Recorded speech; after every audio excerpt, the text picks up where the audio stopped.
Part 2. Chapter 8. Medieval. The drawing-room curtains at Windy Corner had been pulled to meet, for the carpet was new and deserved protection from the August sun. They were heavy curtains, reaching almost to the ground, and the light that filtered through them was subdued and varied. A poet, none was present, might have quoted, "Life like a dome of many-colored glass," or might have compared the curtains to sluice gates, lowered against the intolerable tides of heaven. Without was poured a sea of radiance. Within, the glory, though visible, was tempered to the capacities of man. Two pleasant people sat in the room. One, a boy of 19, was studying a small manual of anatomy and peering occasionally at a bone which lay upon the piano. From time to time he bounced in his chair and puffed and groaned, for the day was hot and the print small and the human frame fearfully made, and his mother, who was writing a letter, did continually read out to him what she had written. And continually did she rise from her seat and part the curtains so that a rivulet of light fell across the carpet and make the remark that they were still there. "Where aren't they?" said the boy, who was Freddie, Lucy's brother. "I tell you, I'm getting fairly sick." "For goodness sake, go out of my drawing-room then," cried Mrs. Honeychurch, who hoped to cure her children of slang by taking it literally. Freddie did not move or reply. "I think things are coming to a head," she observed, rather wanting her son's opinion on the situation if she could obtain it without undue supplication. Time they did. I am glad that Cecil is asking her this once more. It's his third go, isn't it? Freddie, I do call the way you talk unkind. I didn't mean to be unkind. Then he added, "But I do think Lucy might have got this off her chest in Italy. I don't know how girls manage things, but she can't have said no properly before, or she wouldn't have to say it again now.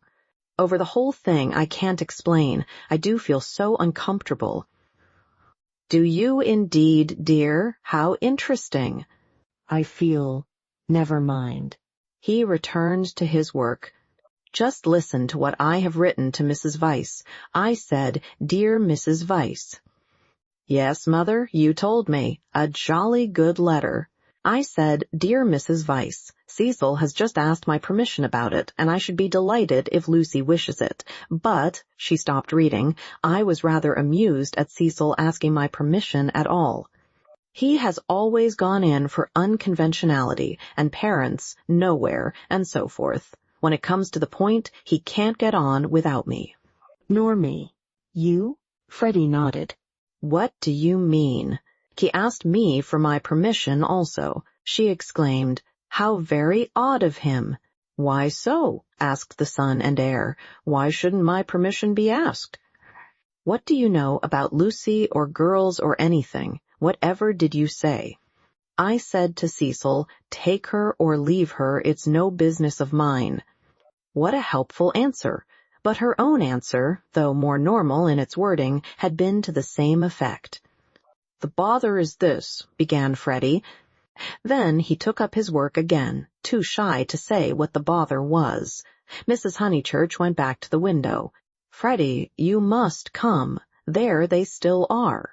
"I don't see you ought to go peeping like that." "Peeping like that. Can't I look out of my own window?" But she returned to the writing table, observing as she passed her son, "Still page 322? Freddie snorted and turned over 2 leaves. For a brief space they were silent.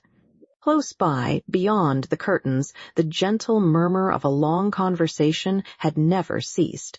"The bother is this. I have put my foot in it with Cecil most awfully." He gave a nervous gulp.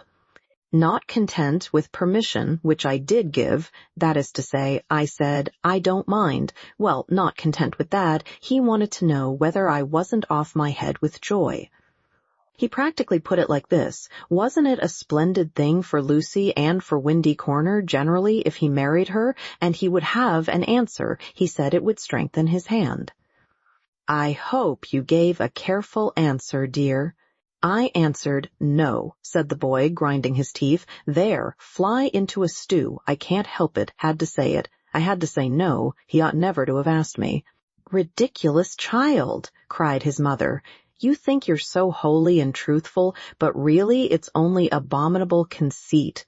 Do you suppose that a man like Cecil would take the slightest notice of anything you say? I hope he boxed your ears. How dare you say no?" "Oh, do keep quiet, Mother. I had to say no when I couldn't say yes. I tried to laugh as if I didn't mean what I said, and, as Cecil laughed too and went away, it may be all right, but I feel my foot's in it. Oh, do keep quiet, though, and let a man do some work." "No," said Mrs. Honeychurch, with the air of one who has considered the subject, "I shall not keep quiet. You know all that has passed between them in Rome. You know why he is down here, and yet you deliberately insult him and try to turn him out of my house." "Not a bit," he pleaded. "I only let out I didn't like him. I don't hate him, but I don't like him. What I mind is that he'll tell Lucy." He glanced at the curtains dismally. "Well, I like him," said Mrs. Honeychurch. "I know his mother. He's good. He's clever. He's rich. He's well-connected. Oh, you needn't kick the piano. He's well-connected. I'll say it again if you like. He's well-connected." She paused as if rehearsing her eulogy, but her face remained dissatisfied. She added, "And he has beautiful manners. I liked him till just now. I suppose it's having him spoiling Lucy's first week at home, and it's also something that Mr. Beebe said, not knowing." "Mr. Beebe?" said his mother, trying to conceal her interest. "I don't see how Mr. Beebe comes in. You know Mr. Beebe's funny way, when you never quite know what he means. He said, 'Mr. Vyse is an ideal bachelor.' I was very cute. I asked him what he meant. He said, 'Oh, he's like me, better detached.' I couldn't make him say any more, but it set me thinking. Since Cecil has come after Lucy, he hasn't been so pleasant, at least. I can't explain." "You never can, dear, but I can. You are jealous of Cecil because he may stop Lucy knitting you silk ties." The explanation seemed plausible, and Freddie tried to accept it. But at the back of his brain there lurked a dim mistrust. Cecil praised one too much for being athletic. Was that it? Cecil made one talk in one's own way. This tired one. Was that it? And Cecil was the kind of fellow who would never wear another fellow's cap. Unaware of his own profundity, Freddie checked himself. He must be jealous, or he would not dislike a man for such foolish reasons. "Will this do?" called his mother. "Dear Mrs. Vyse, Cecil has just asked my permission about it, and I should be delighted if Lucy wishes it." Then I put in at the top, "and I have told Lucy so." I must write the letter out again, "and I have told Lucy so." But Lucy seems very uncertain, and in these days young people must decide for themselves. I said that because I didn't want Mrs. Vyse to think us old-fashioned. She goes in for lectures and improving her mind, and all the time a thick layer of flue under the beds and the maid's dirty thumb marks where you turn on the electric light. She keeps that flat abominably. Suppose Lucy marries Cecil. Would she live in a flat or in the country? Don't interrupt so foolishly. Where was I? Oh, yes, young people must decide for themselves. I know that Lucy likes your son because she tells me everything, and she wrote to me from Rome when he asked her first. No, I'll cross that last bit out. It looks patronizing. I'll stop at because she tells me everything, or shall I cross that out too? Cross it out too, said Freddie. Mrs. Honeychurch left it in. Then the whole thing runs, "Dear Mrs. Vyse, Cecil has just asked my permission about it, and I should be delighted if Lucy wishes it, and I have told Lucy so. But Lucy seems very uncertain, and in these days young people must decide for themselves. I know that Lucy likes your son because she tells me everything, but I do not know." "Look out!" cried Freddie. The curtains parted. Cecil's first movement was one of irritation. He couldn't bear the Honeychurch habit of sitting in the dark to save the furniture. Instinctively, he gave the curtains a twitch and sent them swinging down their poles. Light entered. There was revealed a terrace, such as is owned by many villas with trees each side of it, and on it a little rustic seat and 2 flower beds. But it was transfigured by the view beyond, for Windy Corner was built on the range that overlooks the Sussex Weald. Lucy, who was in the little seat, seemed on the edge of a green magic carpet which hovered in the air above the tremulous world. Cecile entered. Appearing thus late in the story, Cecil must be at once described. He was medieval, like a Gothic statue. Tall and refined, with shoulders that seemed braced square by an effort of the will, and a head that was tilted a little higher than the usual level of vision, he resembled those fastidious saints who guard the portals of a French cathedral. Well educated, well endowed, and not deficient physically, he remained in the grip of a certain devil whom the modern world knows as self-consciousness, and whom the medieval, with dimmer vision, worshipped as asceticism. A Gothic statue implies celibacy, just as a Greek statue implies fruition, and perhaps this was what Mr. Beebe meant, and Freddie, who ignored history and art, perhaps meant the same when he failed to imagine Cecil wearing another fellow's cap. Mrs. Honeychurch left her letter on the writing table and moved towards her young acquaintance. "Oh, Cecil," she exclaimed, "oh, Cecil, do tell me." "I promessi sposi," said he. They stared at him anxiously. "She has accepted me," he said, and the sound of the thing in English made him flush and smile with pleasure and look more human. "I am so glad," said Mrs. Honeychurch, while Freddie proffered a hand that was yellow with chemicals. They wished that they also knew Italian, for our phrases of approval and of amazement are so connected with little occasions that we fear to use them on great ones. We are obliged to become vaguely poetic, or to take refuge in scriptural reminiscences. "Welcome as one of the family," said Mrs. Honeychurch, waving her hand at the furniture. "This is indeed a joyous day. I feel sure that you will make our dear Lucy happy." "I hope so," replied the young man, shifting his eyes to the ceiling. "We mothers," simpered Mrs. Honeychurch, and then realized that she was affected, sentimental, bombastic, all the things she hated most. Why could she not be Freddie, who stood stiff in the middle of the room, looking very cross and almost handsome? "I say, Lucy," called Cecil, for conversation seemed to flag. Lucy rose from the seat. She moved across the lawn and smiled in at them, just as if she was going to ask them to play tennis. Then she saw her brother's face, her lips parted, and she took him in her arms. He said, "Steady on." "Not a kiss for me?" asked her mother. Lucy kissed her also. "Would you take them into the garden and tell Mrs. Honeychurch all about it?" Cecil suggested, "and I'd stop here and tell my mother." "We go with Lucy?" said Freddie, as if taking orders. "Yes, you go with Lucy." They passed into the sunlight. Cecil watched them cross the terrace and descend out of sight by the steps. They would descend. He knew their ways, past the shrubbery and past the tennis lawn and the dahlia bed, until they reached the kitchen garden, and there, in the presence of the potatoes and the peas, the great event would be discussed. Smiling indulgently, he lit a cigarette and rehearsed the events that had led to such a happy conclusion. He had known Lucy for several years, but only as a commonplace girl who happened to be musical.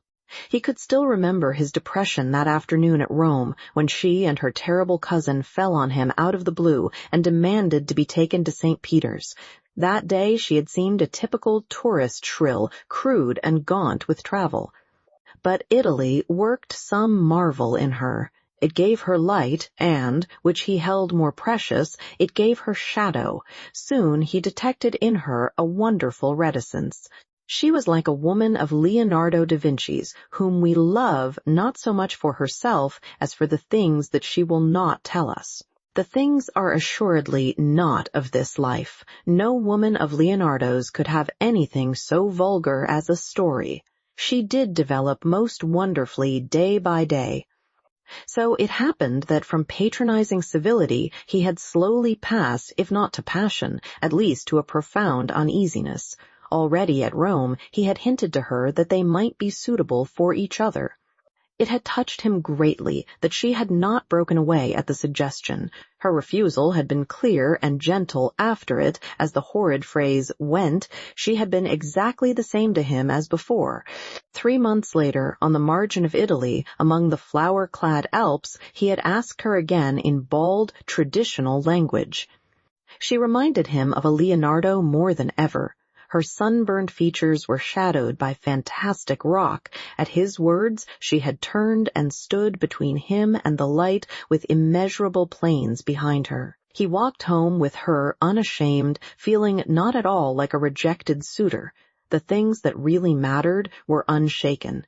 So now he had asked her once more, and, clear and gentle as ever, she had accepted him, giving no coy reasons for her delay, but simply saying that she loved him and would do her best to make him happy. His mother, too, would be pleased. She had counseled the step. He must write her a long account. Glancing at his hand, in case any of Freddie's chemicals had come off on it, he moved to the writing table. There he saw "Dear Mrs. Weiss," followed by many erasures. He recoiled without reading any more, and after a little hesitation sat down elsewhere and penciled a note on his knee. Then he lit another cigarette, which did not seem quite as divine as the first, and considered what might be done to make Windy Corner drawing room more distinctive. With that outlook, it should have been a successful room, but the trail of Tottenham Court Road was upon it. He could almost visualize the motor vans of Messrs. Shoolbred and Messrs. Maple arriving at the door and depositing this chair, those varnished bookcases, that writing table. The table recalled Mrs. Honeychurch's letter. He did not want to read that letter. His temptations never lay in that direction, but he worried about it none the less.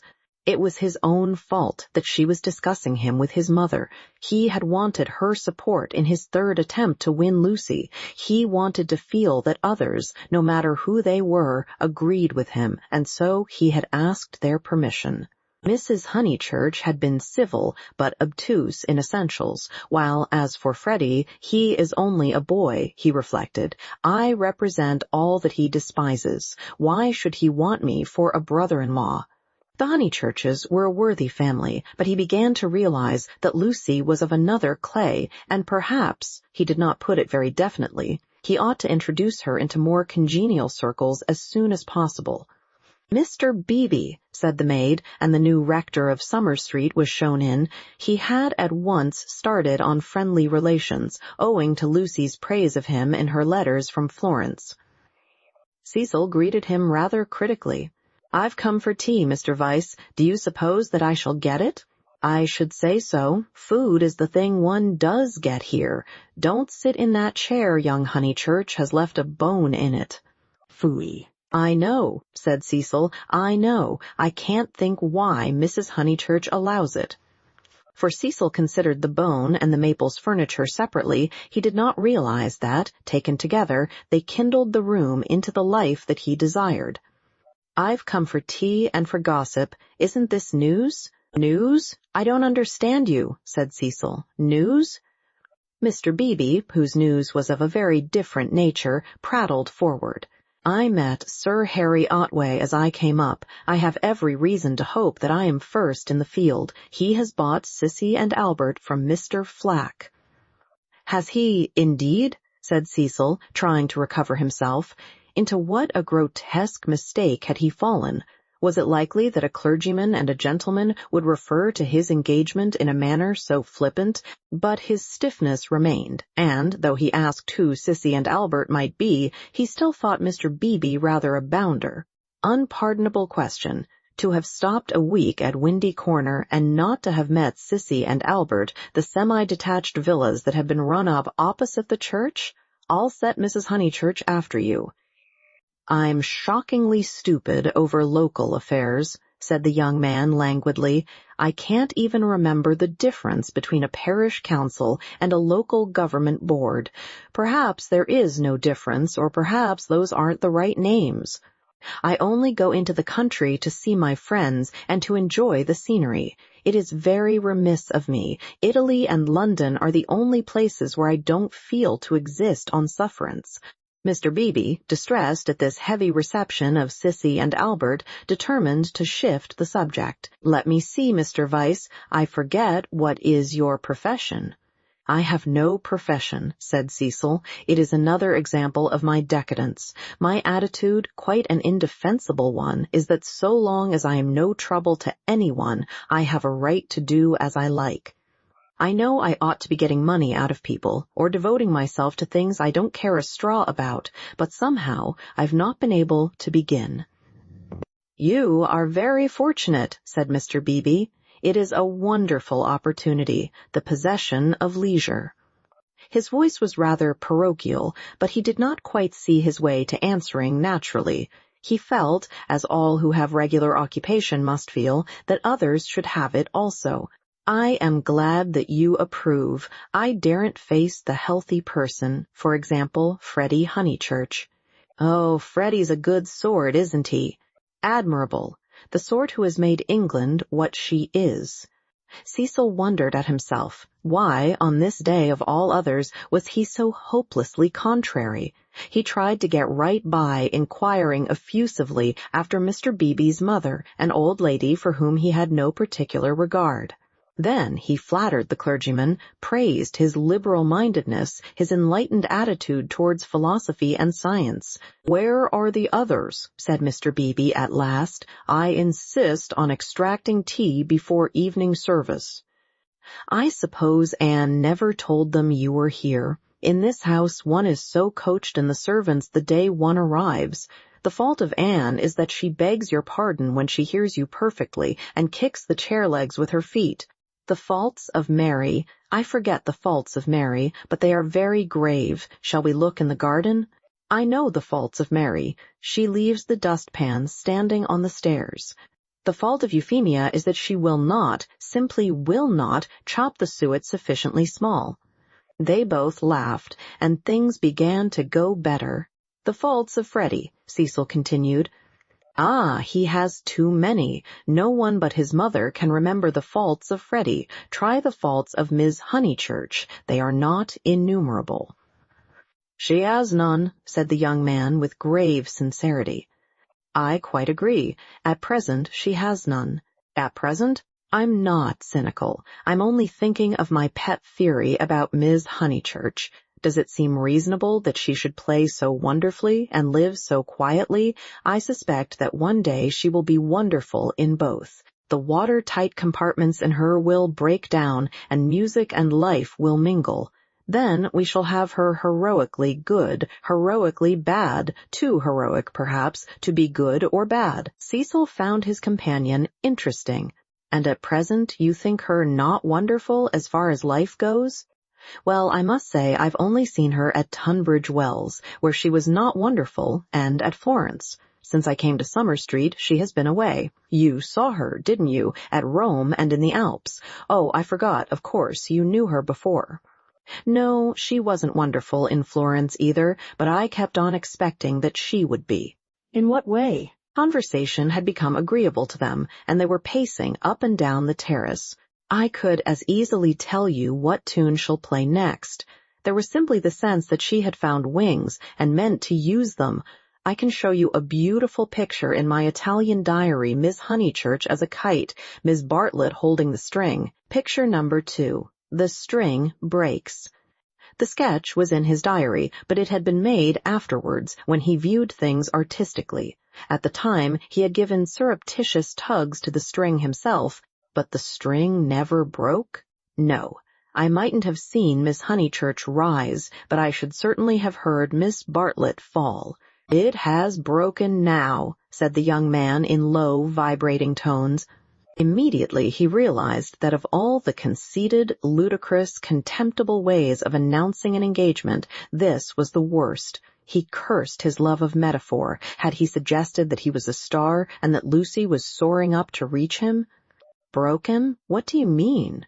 "I meant," said Cecil stiffly, "that she is going to marry me." The clergyman was conscious of some bitter disappointment which he could not keep out of his voice. "I am sorry, I must apologize. I had no idea you were intimate with her, or I should never have talked in this flippant, superficial way. Mr. Weiss, you ought to have stopped me." And down the garden he saw Lucy herself. Yes, he was disappointed. Cecil, who naturally preferred congratulations to apologies, drew down his mouth at the corners. Was this the reception his action would get from the world? Of course, he despised the world as a whole. Every thoughtful man should. It is almost a test of refinement. But he was sensitive to the successive particles of it which he encountered. Occasionally he could be quite crude. "I am sorry I have given you a shock," he said dryly. "I fear that Lucy's choice does not meet with your approval." "Not that. But you ought to have stopped me. I know Miss Honeychurch only a little as time goes. Perhaps I oughtn't to have discussed her so freely with anyone, certainly not with you. You are conscious of having said something indiscreet." Mr. Beebe pulled himself together. Really, Mr. Weiss had the art of placing one in the most tiresome positions. He was driven to use the prerogatives of his profession. "No, I have said nothing indiscreet. I foresaw at Florence that her quiet, uneventful childhood must end, and it has ended. I realized dimly enough that she might take some momentous step. She has taken it. She has learnt. You let me talk freely, as I have begun freely. She has learnt what it is to love, the greatest lesson, some people will tell you, that our earthly life provides." It was now time for him to wave his hat at the approaching trio. He did not omit to do so. "She has learnt through you," and if his voice was still clerical, it was now also sincere. "Let it be your care that her knowledge is profitable to her." "Grazie tante," said Cecil, who did not like parsons. "Have you heard?" shouted Mrs. Honeychurch as she toiled up the sloping garden. "Oh, Mr. Beebe, have you heard the news?" Freddie, now full of geniality, whistled the wedding march. Youth seldom criticizes the accomplished fact. "Indeed I have," he cried. He looked at Lucy. In her presence he could not act the parson any longer, at all events not without apology. "Mrs. Honeychurch, I'm going to do what I am always supposed to do, but generally I'm too shy. I want to invoke every kind of blessing on them, grave and gay, great and small. I want them all their lives to be supremely good and supremely happy as husband and wife, as father and mother. And now I want my tea." "You only asked for it just in time," the lady retorted. "How dare you be serious at Windy Corner?" He took his tone from her. There was no more heavy beneficence, no more attempts to dignify the situation with poetry or the scriptures. None of them dared or was able to be serious any more. An engagement is so potent a thing that sooner or later it reduces all who speak of it to this state of cheerful awe. Away from it, in the solitude of their rooms, Mr. Beebe and even Freddie might again be critical. But in its presence, and in the presence of each other, they were sincerely hilarious.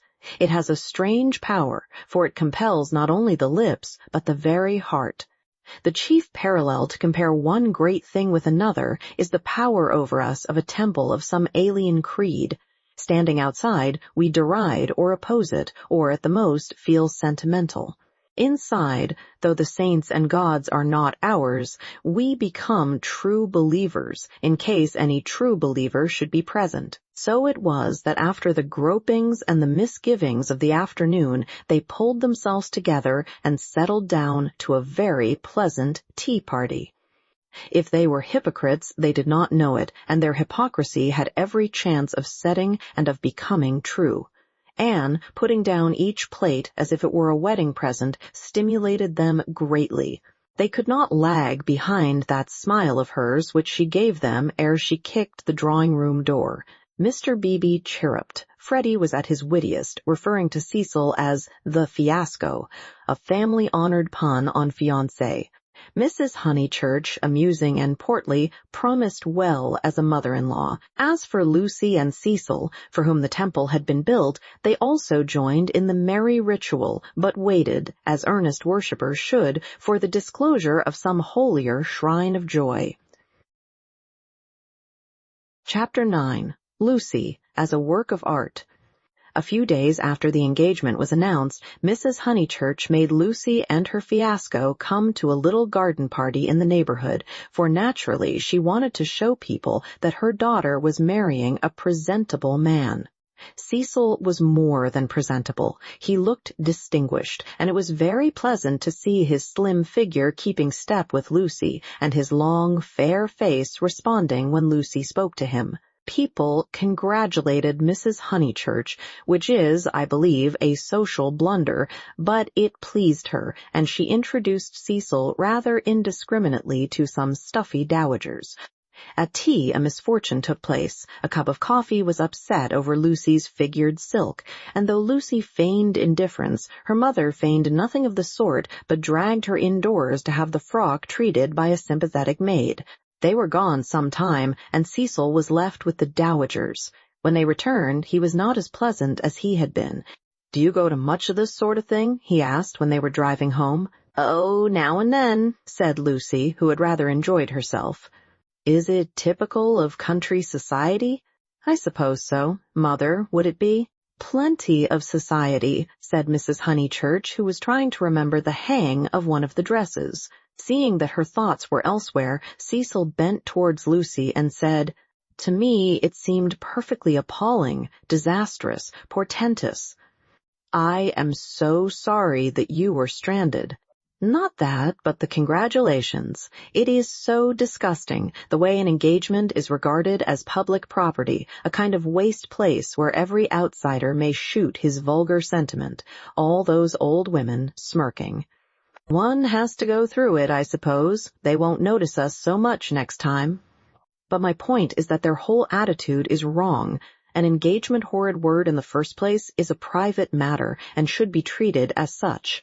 Yet the smirking old women, however wrong individually, were racially correct.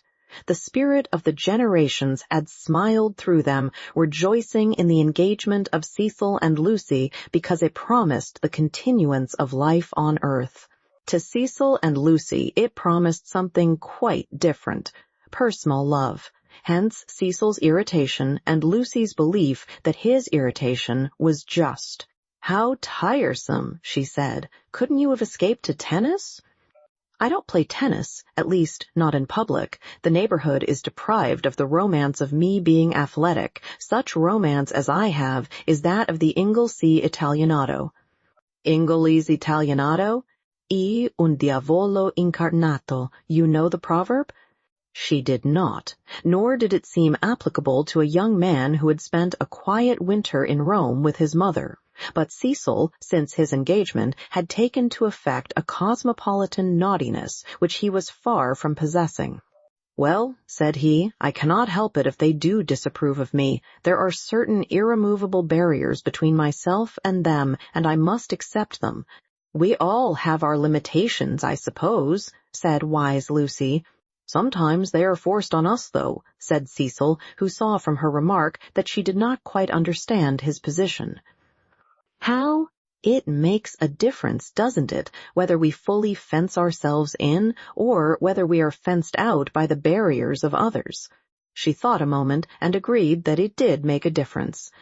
"Difference?" cried Mrs. Honeychurch, suddenly alert. "I don't see any difference. Fences are fences, especially when they are in the same place." "We were speaking of motives," said Cecil, on whom the interruption jarred. "My dear Cecil, look here." She spread out her knees and perched her card case on her lap. "This is me. That's Windy Corner. The rest of the pattern is the other people. Motives are all very well, but the fence comes here." "We weren't talking of real fences," said Lucy, laughing. "Oh, I see, dear poetry." She leant placidly back. Cecil wondered why Lucy had been amused. "I tell you who has no fences, as you call them," she said, "and that's Mr. Beebe." A parson fenceless would mean a parson defenseless. Lucy was slow to follow what people said, but quick enough to detect what they meant.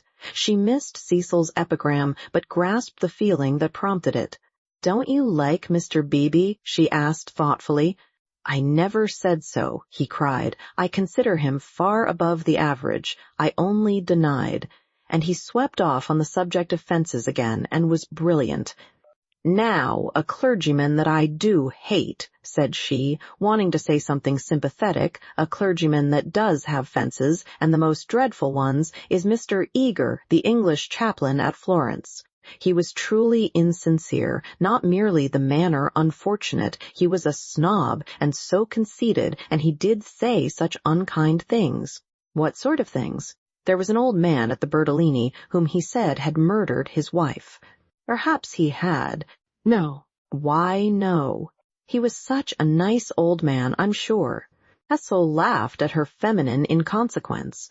"Well, I did try to sift the thing. Mr. Eager would never come to the point. He prefers it vague, said the old man had practically murdered his wife, had murdered her in the sight of God." "Hush, dear," said Mrs. Honeychurch absently. "But isn't it intolerable that a person whom we're told to imitate should go round spreading slander? It was, I believe, chiefly owing to him that the old man was dropped. People pretended he was vulgar, but he certainly wasn't that." "Poor old man! What was his name?" "Harris," said Lucy glibly. "Let's hope that Mrs. Harris there weren't no sich person," said her mother. Cecil nodded intelligently. "Isn't Mr. Eager a parson of the cultured type?" he asked. "I don't know. I hate him. I've heard him lecture on Giotto. I hate him. Nothing can hide a petty nature. I hate him." "My goodness gracious me, child," said Mrs. Honeychurch, "you'll blow my head off. Whatever is there to shout over, I forbid you and Cecil to hate any more clergymen." He smiled. There was indeed something rather incongruous in Lucy's moral outburst over Mr. Eager. It was as if one should see the Leonardo on the ceiling of the Sistine.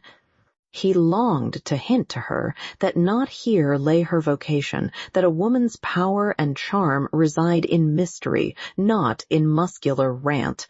But possibly rant is a sign of vitality. It mars the beautiful creature, but shows that she is alive. After a moment, he contemplated her flushed face and excited gestures with a certain approval. He forbore to repress the sources of youth. Nature's simplest of topics, he thought, lay around them. He praised the pine woods, the deep lasts of bracken, the crimson leaves that spotted the hurt bushes, the serviceable beauty of the turnpike road. The outdoor world was not very familiar to him, and occasionally he went wrong in a question of fact. Mrs. Honeychurch's mouth twitched when he spoke of the perpetual green of the larch. "I count myself a lucky person," he concluded. "When I'm in London, I feel I could never live out of it. When I'm in the country, I feel the same about the country. After all, I do believe that birds and trees and the sky are the most wonderful things in life, and that the people who live amongst them must be the best. It's true that in 9 cases out of 10, they don't seem to notice anything. The country gentleman and the country laborer are each in their way the most depressing of companions. Yet they may have a tacit sympathy with the workings of nature which is denied to us of the town. Do you feel that, Mrs. Honeychurch?" Mrs. Honeychurch started and smiled. She had not been attending. Cecil, who was rather crushed on the front seat of the Victoria, felt irritable and determined not to say anything interesting again. Lucy had not attended either. Her brow was wrinkled, and she still looked furiously cross, the result, he concluded, of too much moral gymnastics. It was sad to see her thus blind to the beauties of an August wood. "Come down, O maid, from yonder mountain height," he quoted, and touched her knee with his own. She flushed again and said, "What height?" "Come down, O maid, from yonder mountain height. What pleasure lives in height?" the shepherds sang. "In height and in the splendor of the hills. Let us take Mrs. Honeychurch's advice and hate clergymen no more. What's this place?" "Summer Street, of course," said Lucy, and roused herself. The woods had opened to leave space for a sloping triangular meadow. Pretty cottages lined it on 2 sides, and the upper and 3rd side was occupied by a new stone church, expensively simple, a charming shingled spire. Mr. Beebe's house was near the church. In height it scarcely exceeded the cottages. Some great mansions were at hand, but they were hidden in the trees. The scene suggested a Swiss Alp rather than the shrine and center of a leisured world, and was marred only by two ugly little villas, the villas that had competed with Cecil's engagement, having been acquired by Sir Harry Otway the very afternoon that Lucy had been acquired by Cecil. Sissy was the name of one of these villas, Albert of the other. These titles were not only picked out in shaded Gothic on the garden gates, but appeared a second time on the porches, where they followed the semicircular curve of the entrance arch in block capitals. Albert was inhabited. His tortured garden was bright with geraniums and lobelias and polished shells. His little windows were chastely swathed in Nottingham lace. Sissy was to let. 3 notice boards belonging to Dorking agents lolled on her fence and announced the not surprising fact. Her paths were already weedy. Her pocket handkerchief of a lawn was yellow with dandelions. "The place is ruined," said the ladies mechanically. "Summer Street will never be the same again." As the carriage passed, Sissy's door opened, and a gentleman came out of her. "Stop!" cried Mrs. Honeychurch, touching the coachman with her parasol. "Here's Sir Harry. Now we shall know. Sir Harry, pull those things down at once." Sir Harry Otway, who need not be described, came to the carriage and said, "Mrs. Honeychurch, I meant to. I really can't turn out Miss Flack." "Am I not always right? She ought to have gone before the contract was signed. Does she still live rent-free, as she did in her nephew's time? But what can I do?" He lowered his voice. "An old lady, so very vulgar and almost bedridden." "Turn her out," said Cecil bravely.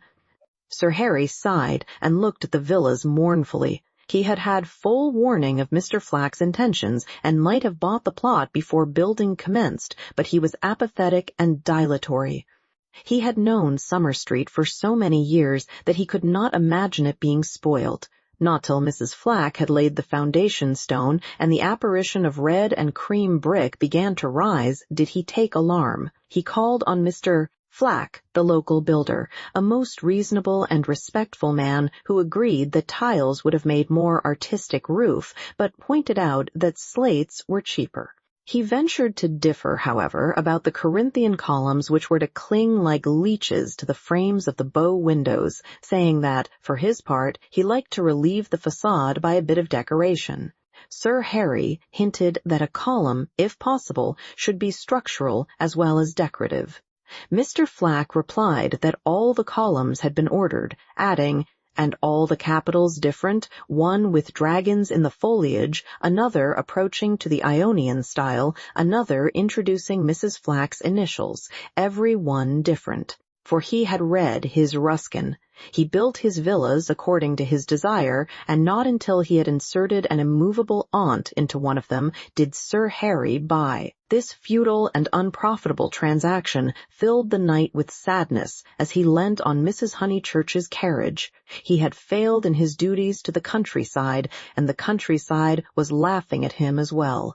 He had spent money, and yet Summer Street was spoilt as much as ever. All he could do now was to find a desirable tenant for Sissy, someone really desirable. "The rent is absurdly low," he told them, "and perhaps I am an easy landlord. But it is such an awkward size. It is too large for the peasant class and too small for anyone the least like ourselves." Cecil had been hesitating whether he should despise the villas or despise Sir Harry for despising them. The latter impulse seemed the more fruitful. "You ought to find a tenant at once," he said maliciously. "It would be a perfect paradise for a bank clerk." "Exactly," said Sir Harry excitedly. "That is exactly what I fear, Mr. Vyse. It will attract the wrong type of people. The train service has improved, a fatal improvement to my mind, and what are 5 miles from a station in these days of bicycles? Rather a strenuous clerk it would be," said Lucy. Cecil, who had his full share of medieval mischievousness, replied that the physique of the lower middle classes was improving at a most appalling rate. She saw that he was laughing at their harmless neighbor and roused herself to stop him. "Sir Harry," she exclaimed, "I have an idea. How would you like spinsters?" "My dear Lucy, it would be splendid. Do you know any such?" "Yes, I met them abroad. Gentlewomen?" he asked tentatively. "Yes, indeed, and at the present moment, homeless. I heard from them last week, Miss Teresa and Miss Catherine Allen. I'm really not joking. They are quite the right people. Mr. Beebe knows them too. May I tell them to write to you?" "Indeed you may," he cried. "Here we are with the difficulty solved already. How delightful it is. Extra facilities. Please tell them they shall have extra facilities, for I shall have no agent's fees. Oh, the agents! The appalling people they have sent me. One woman, when I wrote a tactful letter, you know, asking her to explain her social position to me, replied that she would pay the rent in advance, as if one cares about that. And several references I took up were most unsatisfactory people, swindlers, or not respectable. And oh, the deceit! I have seen a good deal of the seamy side this last week, the deceit of the most promising people. My dear Lucy, the deceit!" She nodded. "My advice," put in Mrs. Honeychurch, "is to have nothing to do with Lucy and her decayed gentlewomen at all. I know the type. Preserve me from people who have seen better days and bring heirlooms with them that make the house smell stuffy. It's a sad thing, but I'd far rather let to someone who is going up in the world than to someone who has come down." "I think I follow you," said Sir Harry, "but it is, as you say, a very sad thing." "The Misses Allen aren't that," cried Lucy. "Yes, they are," said Cecil. "I haven't met them, but I should say they were a highly unsuitable addition to the neighborhood." "Don't listen to him, Sir Harry. He's tiresome." "It's I who am tiresome," he replied. "I oughtn't to come with my troubles to young people, but really I am so worried, and Lady Otway will only say that I cannot be too careful, which is quite true, but no real help." "Then may I write to my Mrs. Allen?" "Please." But his eye wavered when Mrs. Honeychurch exclaimed, "Beware, they are certain to have canaries. Sir Harry, beware of canaries. They spit the seed out through the bars of the cages, and then the mice come. Beware of women altogether, only let to a man." "Really?" he murmured gallantly, though he saw the wisdom of her remark. "Men don't gossip over teacups. If they get drunk, there's an end of them. They lie down comfortably and sleep it off. If they're vulgar, they somehow keep it to themselves. It doesn't spread so. Give me a man, of course, provided he's clean." Sir Harry blushed. Neither he nor Cecil enjoyed these open compliments to their sex. Even the exclusion of the dirty did not leave them much distinction. He suggested that Mrs. Honeychurch, if she had time, should descend from the carriage and inspect Sissy for herself. She was delighted. Nature had intended her to be poor and to live in such a house. Domestic arrangements always attracted her, especially when they were on a small scale. Cecil pulled Lucy back as she followed her mother. "Mrs. Honeychurch," he said, "what if we two walk home and leave you?" "Certainly," was her cordial reply. Sir Harry likewise seemed almost too glad to get rid of them. He beamed at them knowingly, said, "Aha, young people, and then hastened to unlock the house. "Hopeless vulgarian!" exclaimed Cecil, almost before they were out of earshot. "Oh, Cecil, I can't help it. It would be wrong not to loathe that man. He isn't clever, but really he is nice. No, Lucy, he stands for all that is bad in country life. In London he would keep his place. He would belong to a brainless club, and his wife would give brainless dinner parties. But down here he acts the little god with his gentility and his patronage and his sham aesthetics, and everyone, even your mother, is taken in." "All that you say is quite true," said Lucy, though she felt discouraged. "I wonder whether it matters so very much." "It matters supremely. Sir Harry is the essence of that garden party. Oh, goodness, how cross I feel. How I do hope he'll get some vulgar tenant in that villa, some woman so really vulgar that he'll notice it. Gentlefolks, ugh! with his bald head and retreating chin. But let's forget him. This Lucy was glad enough to do. If Cecil disliked Sir Harry Otway and Mr. Beebe, what guarantee was there that the people who really mattered to her would escape? For instance, Freddie. Freddie was neither clever nor subtle nor beautiful, and what prevented Cecil from saying any minute it would be wrong not to loathe Freddie? And what would she reply? Further than Freddie she did not go, but he gave her anxiety enough. She could only assure herself that Cecil had known Freddie some time and that they had always got on pleasantly, except perhaps during the last few days, which was an accident, perhaps. "Which way shall we go?" she asked him. Nature's simplest of topics, she thought, was around them. Summer Street lay deep in the woods, and she had stopped where a footpath diverged from the high road. "Are there two ways? Perhaps the road is more sensible, as we're got up smart."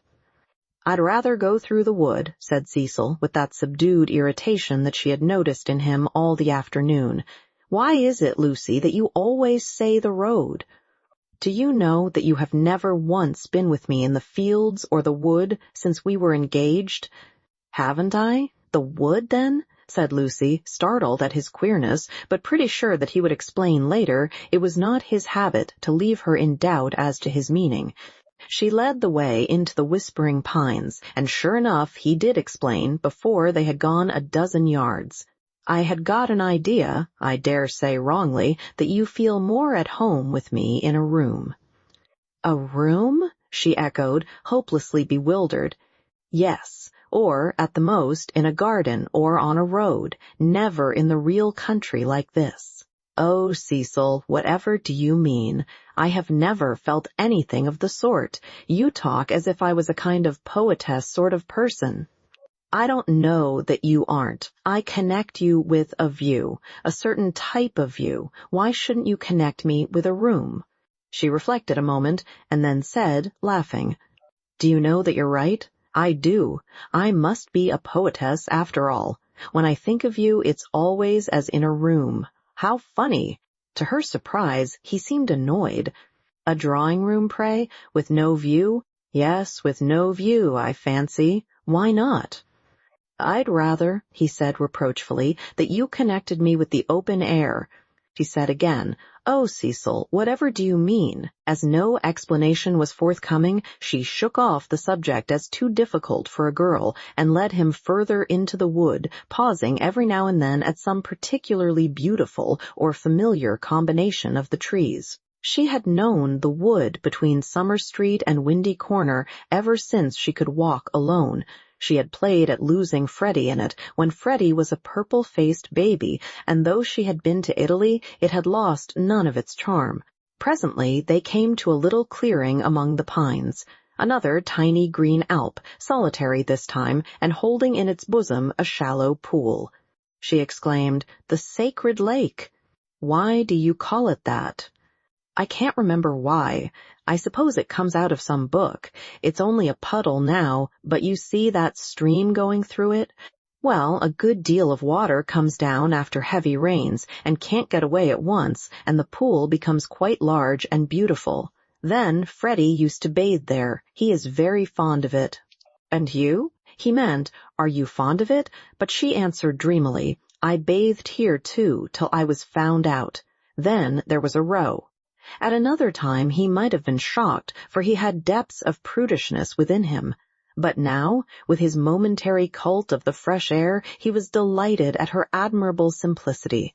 He looked at her as she stood by the pool's edge. She was got up smart, as she phrased it, and she reminded him of some brilliant flower that has no leaves of its own, but blooms abruptly out of a world of green. "Who found you out?" "Charlotte," she murmured. "She was stopping with us. Charlotte. Charlotte." Poor girl. She smiled gravely. A certain scheme, from which hitherto he had shrunk, now appeared practical. "Lucy." "Yes, I suppose we ought to be going," was her reply. "Lucy, I want to ask something of you that I have never asked before." At the serious note in his voice, she stepped frankly and kindly towards him. "What, Cecil?" "Hitherto, never. not even that day on the lawn when you agreed to marry me." He became self-conscious and kept glancing round to see if they were observed. His courage had gone. "Yes? Up to now, I have never kissed you." She was as scarlet as if he had put the thing most indelicately. "No, more you have," she stammered. "Then I ask you, may I now?" "Of course you may, Cecil. You might before. I can't run at you, you know." At that supreme moment, he was conscious of nothing but absurdities. Her reply was inadequate. She gave such a business-like lift to her veil. As he approached her, he found time to wish that he could recoil. As he touched her, his gold pince-nez became dislodged and was flattened between them.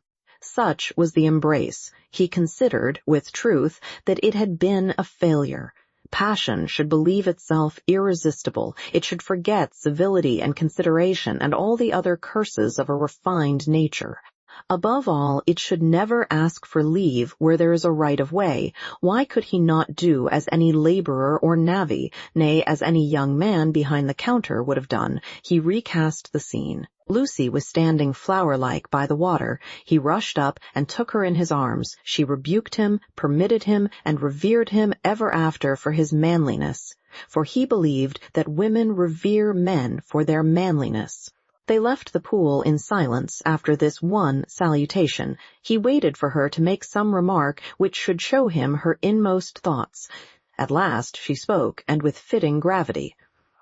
"Emerson was the name, not Harris." "What name?" "The old man's." "What old man?" "That old man I told you about, the one Mr. Eager was so unkind to." He could not know that this was the most intimate conversation they had ever had.